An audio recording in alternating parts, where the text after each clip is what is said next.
Les éclats de voix, les rires, tout ce qui avait manqué à Maïkoul pendant ces 6 mois et 2 semaines de prison.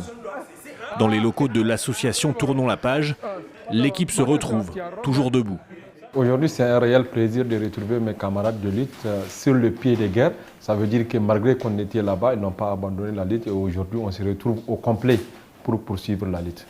La lutte contre la corruption, la manifestation de leur désaccord avec l'État, c'est pourtant ce qui a conduit Maïkoul et 2 camarades derrière les barreaux. Les visages d'ailleurs se tendent à nouveau quand ils évoquent la reprise de leur combat, mettre devant la justice ceux qui auraient surfacturé des contrats d'armement pour leurs bénéfices. Plus de 110 millions d'euros potentiellement détournés entre 2014 et 2018.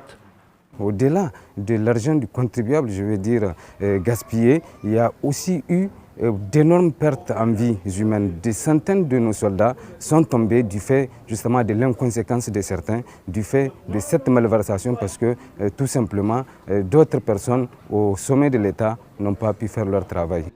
Aucun des fournisseurs du ministère de la Défense ou des complices mis en cause par l'audit explosif du printemps dernier n'a encore été inquiété.